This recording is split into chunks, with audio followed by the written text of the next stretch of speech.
अस्सलाम वालेकुम। मैं हूं ज़रिया अब्काज़ी और आज की इस वीडियो का टॉपिक है full adder implementation using multiplexer. So let's start.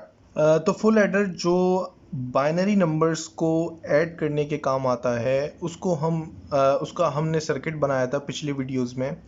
और उसका सर्किट बनाया था वो डिफरेंट बेसिक गेट से बनाया था। It means number of gates increase हो रहे हैं तो नंबर ऑफ आईसीज भी इंक्रीज हो रही हैं।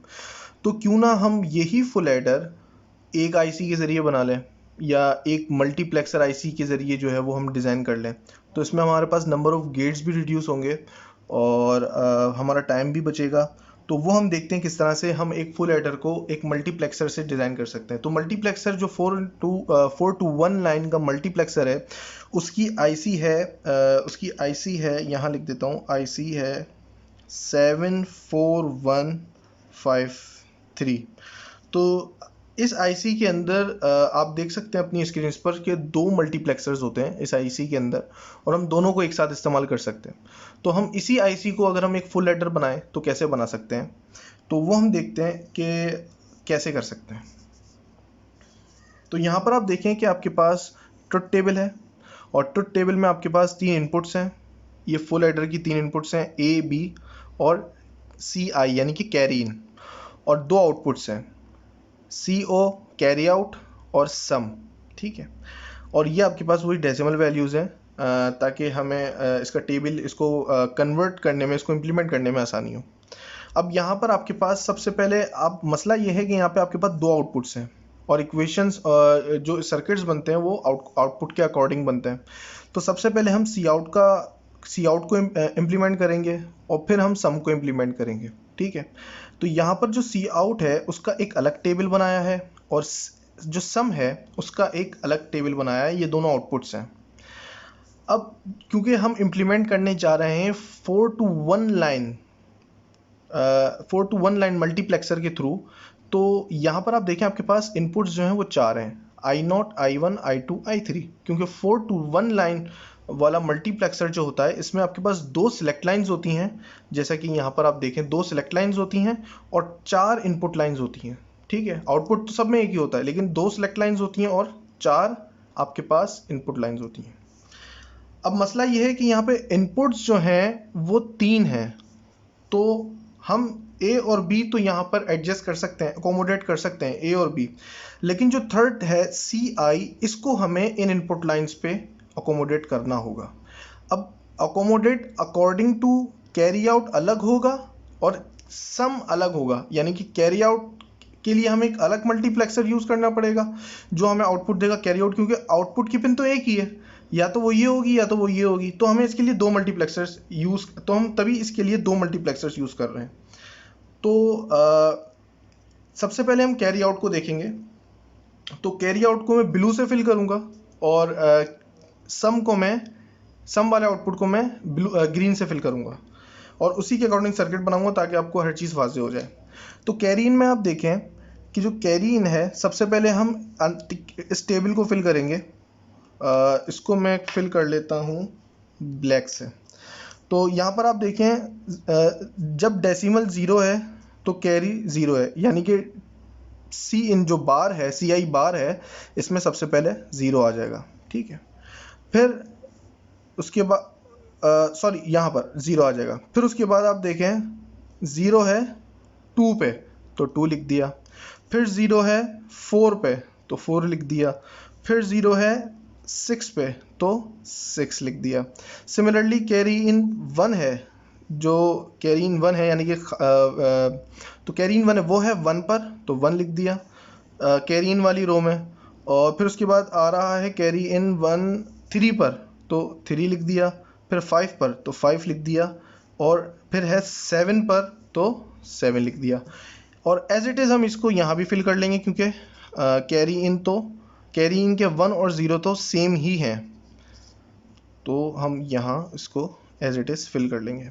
और पिछली वीडियो में जो हमने बूलियन एक्सप्रेशंस को जो है वो इम्प्लीमेंट किया था मल्टीप्लेक्सर्स के थ्रू, वही मेथडोलॉजी मैं यहाँ यूज़ कर रहा हूँ उसको इम्प्लीमेंट करने के लिए फुल एडर को।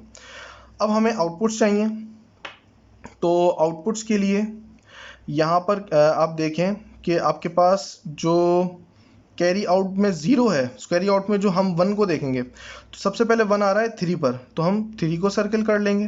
फिर उसके बाद 1 आ रहा है कैरी आउट में 5 पर, 5 को सर्किल कर लिया।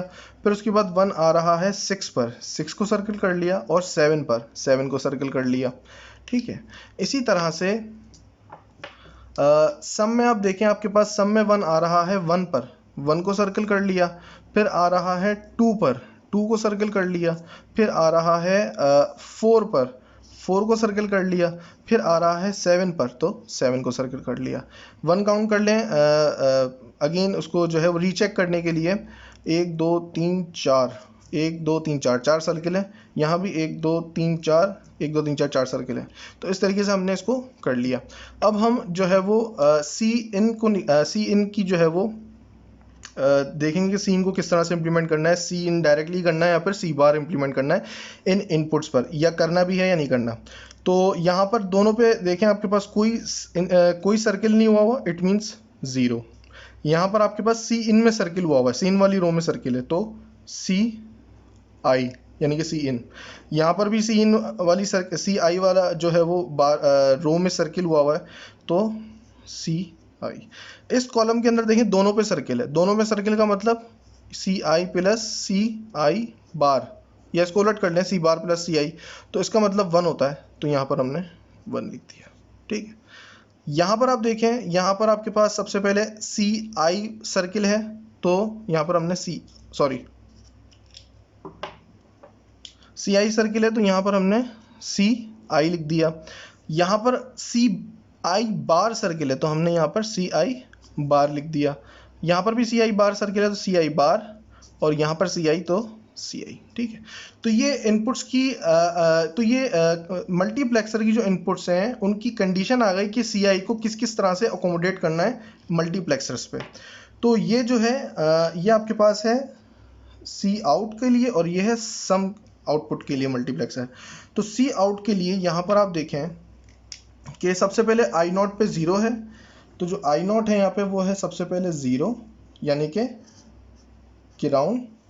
उसके बाद सी आई है 3 और 5 पे, यानी कि यहाँ पर एक इनपुट आ गया सी आई, और उसको हमने कनेक्ट कर दिया डायरेक्टली 3 और आई 1 से और आई 2 से। ठीक है, और फिर उसके बाद 1 है, तो ये है आई 3 पर, तो हमने इसको डायरेक्टली पॉजिटिव दे दिया। ठीक, तो पहला ग्राउंड हो गया, दूसरा पॉजिटिव हो गया, और तीसरा सी आई से कनेक्ट कर दिया।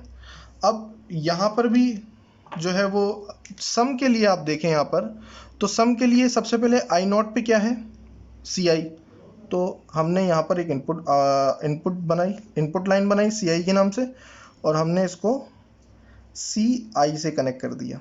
फिर उसके बाद है आई 1 और आई 2 सी आई बार हैं, तो हम यहाँ से एक और इनपुट बनाएंगे और उसको हम नाम दे देंगे सी आई बार, क्योंकि सी आई के आगे इन्वर्टर लगा देंगे तो वो सी आई बार हो जाएगा।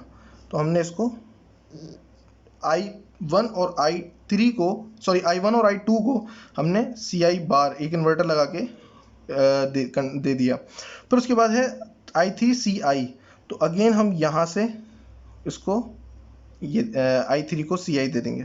तो ये आपके पास तीनों इनपुट्स हो गई और 2 आउटपुट हो गए। अब आप क्या करेंगे, इन दोनों मल्टीप्लेक्सर्स की जो ए है और बी है और सी आई है, इसको आप इसमें कंबाइन कर लेंगे। जैसे सी आई है, सी आई को कंबाइन कर लिया, ए है, ए को कंबाइन कर लिया, और बी है, बी को कंबाइन कर लिया, और बी जो है उसको बी की लाइन में दे दिया, ए जो है उसको ए की लाइन में दे दिया, और सी आई जो है उसको सी आई की लाइन में दे दिया।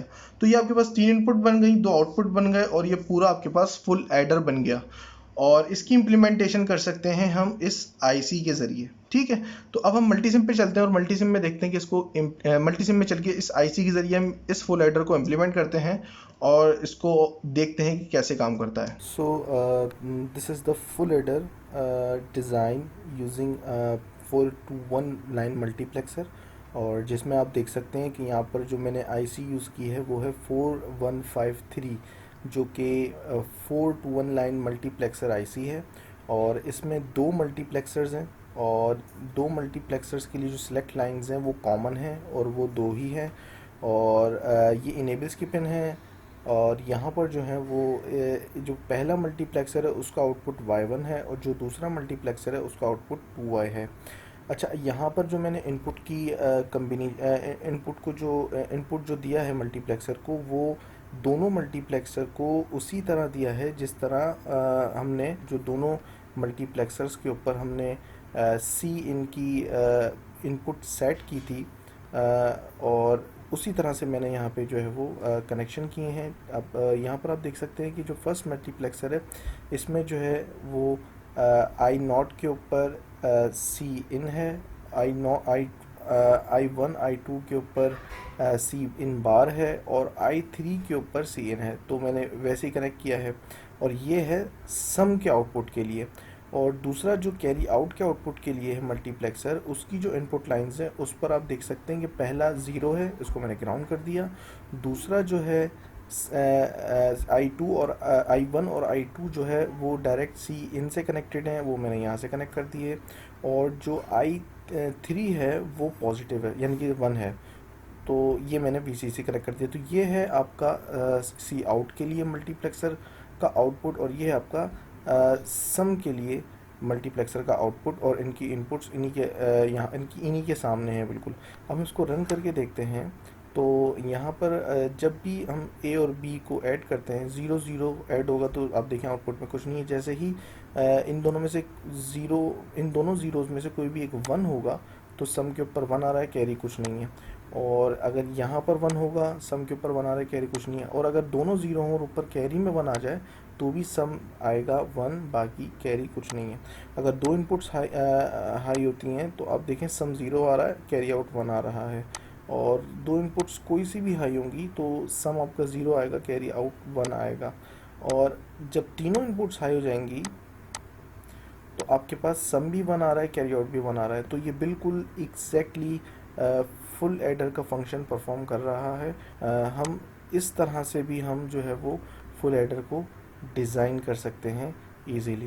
तो उम्मीद है आपको समझ में आया होगा कि हम फुल एडर को किस तरह से इम्प्लीमेंट कर सकते हैं मल्टीप्लेक्सर के थ्रू। और आप ज़रूरी नहीं है कि आप 4 to 1 लाइन का मल्टीप्लेक्सर लें। 4 to 1 लाइन का मल्टीप्लेक्सर आइडियल है और रिकमेंडेड है फुल एडर के लिए, लेकिन आप कोई भी मल्टीप्लेक्सर ले सकते हैं। कोशिश करें कि उसी के करीब करीब हो उसकी इनपुट लाइंस, यानी कि ज़्यादा ना हो, करीब हो, कम हो जाए, ज़्यादा ना हो। समझ में नहीं आई हो तो कमेंट करें नीचे। और वीडियो देखने का बहुत बहुत शुक्रिया। नेक्स्ट वीडियो में मुलाकात होती है, जब तक के लिए अल्लाह हाफिज़।